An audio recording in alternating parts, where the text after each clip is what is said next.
अमरीका ऐं इसराइल जा ईरान ते हमला 85 शागिर्दाणनि समेत 201 माण्हू शहीद। ईरानी सुप्रीम लीडर आयतुल्ला खामनाई बचाव वारे वज़ीर ऐं पाज़र इनक़लाब जे कमांडर खे शहीद करण जी दावा। तेहरान, अस्फ़हान, शिराज़, करजकम, कुर्बानशाह, सिस्तान, लोरिस्तान, तबरेज़ में भी धमाका।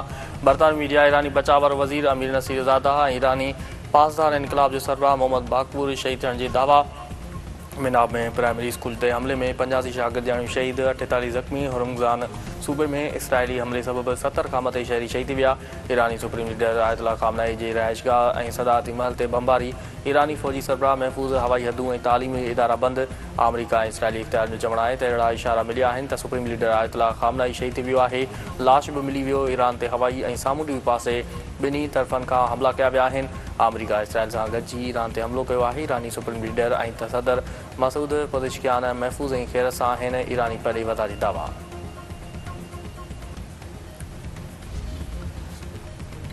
ईरान जा सऊदी अरब, गॾियल अरब इमारात, कुवैत, क़तर, बहरीन में अमरीकी फ़ौजी अॾनि ते मिज़ाइल ऐं ड्रोन हमला। इसराइली शहर हिफ़ा, तल अबीब समेत ॿियनि शहरनि ते बमबारी। नाज़ मुल्कनि ईरानी हमलनि खां पोइ हवाई हदूं बंदि करे छॾियूं। दुबई में ईरानी हमलनि जे नतीजे में हिकु पाकिस्तानी शहरी महाजन जी तस्दीक़। ईरानी फ़ौज जो चवणु आहे त अमरीका जा समूरा फ़ौजी अॾा ईरान जे पहुच में आहिनि। जंग जी शुरूआत अमरीका ऐं इसराइल कई आहे। ख़ात्मो हाणे संदनि हथनि में नाहे। दुश्मन ख़िलाफ़ वसी पैमाने ते मिज़ाइल ऐं ड्रोन हमला शुरू कया विया आहिनि। ईरान आलमी पाणी गुज़रगाह रम्स खे बंदि करे छॾियूं।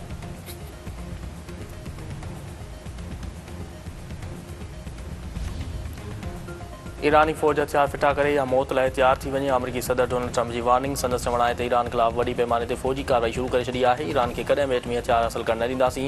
ईरानी रिजिम जे ख़तरे खे पाड़ खां ख़तमु कयो वेंदो। ईरान लॉन्ग रेंज मिज़ाइल तयारु करे रहियो आहे जेकी अमरीका लाइ ख़तरो आहिनि। ईरानी मिज़ाइल इंडस्ट्री ऐं सामूंडी फ़ौज खे ख़तमु कयो वेंदो।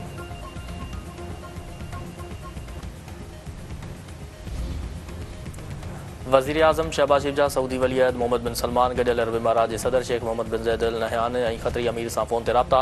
ईरान ते इसराइली हमले खां पोइ ख़िते जी सूरत हाल ते ॻाल्हियूं। वज़ीर आज़म जो चवणु आहे त ईरान ते इसराइली हमलो ख़िते जे अमुन लाइ ख़तरनाक साबित थींदो। पाकिस्तान ॾुखी हालत में नाज़ मुल्कनि सां गॾु आहे। नाइब वज़ीर आज़म इसाक डार जो ईरानी परे वज़ीर अब्बास राक़ी सां फ़ोन ते राब्तो। ईरानी ख़िते जी तब्दीली थींदड़ सूरत हाल ते ॻाल्हियूं। इसाक डार जो चवणु आहे त ईरान ख़िलाफ़ गैर ज़रूरी फ़ौजी कार्रवाई मज़म्मत जोॻो अमल आहे। अब्बास राक़ी जो चवणु आहे त ख़िते में अमरीकी फ़ौजी अॾनि खे निशानो बणाए पियो वञे। को बि मुल्क निशानो नाहे। अफ़गान तालिबान ख़िलाफ़ ऑपरेशन गज़बल हक़ में मार्च वियल अफ़गान एहलकार जो अंग वधी 352 थी वियो। 535 खां वधीक ज़ख़्मी। अफ़गान फ़ौज हेडक्वार्टर 330 चौकियूं तबाह। 24 ते पाक फ़ौज जो कब्ज़ो। तालिबान जिम जे तबाह थियल टैंकुनि ऐं बख़्तबंद गाॾियुनि जो अंग वधी 171 थी वियो। कंधार समेत अफ़गानिस्तान जे मुख़्तलिफ़ शहरनि ते पाकिस्तानी जंगी जहाज़नि जो उॾामो। पाकिस्तान तरफ़ां जहाज़ किराइण जी अफ़गानिस्तानी दावा रद्द। सिक्योरिटी सेटिंग जो चवणु आहे त तालिबान रिजिम जे बिना जवाज़ अगराई ख़िलाफ़ ज़मीनी हवाई कार्रवाई जारी आहिनि। नंगरहार में अफ़गान फ़ौज ब्रिगेड हेडक्वार्टर खे तबाह कयो वियो आहे। ऑपरेशन गज़बल हक़ पंहिंजे टारगेट हासिलु करण ताईं जारी रहंदो।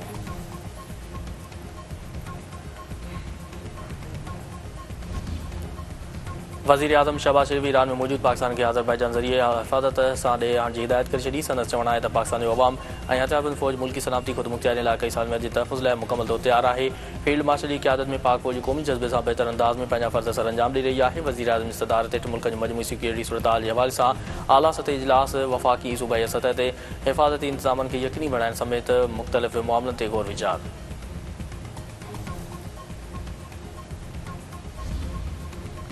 हुकूमत पेट्रोलियम शयुनि जे अघनि में वाधि करे छॾी। पेट्रोल जी क़ीमत में 8 रुपया ऐं डीज़ल जी क़ीमत में 5 रुपया 16 पैसा फ़ी लीटर वाधि। पेट्रोल जो नओं अघु 204 रुपया 17 पैसा ऐं डीज़ल जो 280 रुपया 86 पैसा फ़ी लीटर मुक़ररु। नोटिफिकेशन जारी।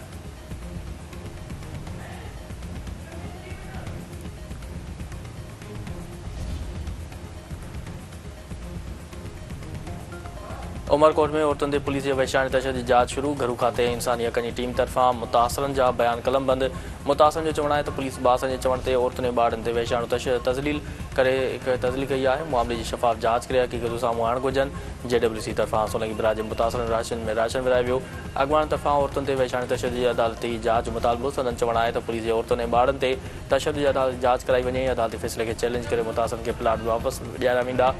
JWC मुतासिरनि सां गॾु आहे, पाण खे अकेलो न सम्झणु घुरिजे।